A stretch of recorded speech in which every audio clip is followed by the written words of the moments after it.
প্রিয় ভাইয়া, কবরের আযাব তো সামনে, জাহান্নামের আযাব তো সামনে। এক সেকেন্ডের মৃত্যু যন্ত্রণাও তো তুমি সহ্য করতে পারতা না।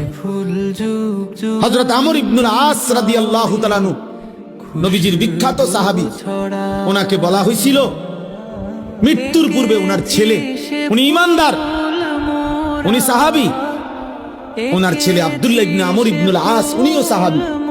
ছেলে বলতেছিলেন মৃত্যুর পূর্বে, আব্বা,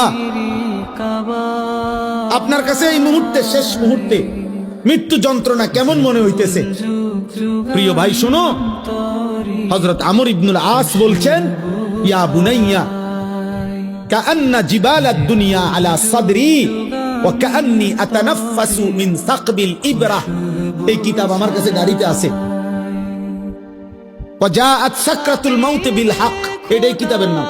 আমার কাছে আরবি কিতাব আছে। এই কিতাবের তুমি সহ্য করতে পারতা না।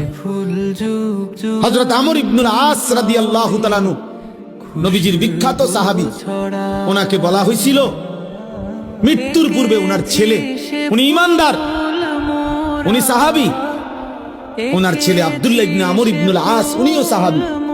ছেলে বলতেছিলেন মৃত্যুর পূর্বে, আব্বা, আপনার কাছে এই মুহূর্তে, শেষ মুহূর্তে মৃত্যু যন্ত্রণা কেমন মনে হইতেছে? প্রিয় ভাই শোনো, হযরত আমর ইবনুল আস বলছেন, ইয়া বুনাইয়া কাআন্না জিবালাদ দুনিয়া আলা সাদরি ওয়া কাআন্নী আতানাফাসু মিন সাকবিল ইবরা। এই কিতাব আমার কাছে গাড়িতে আছে। ওয়া জাআত সাকরাতুল মাউত বিল হক, এটাই কিতাবের নাম। আমার কাছে আরবি কিতাব আছে। এই কিতাবের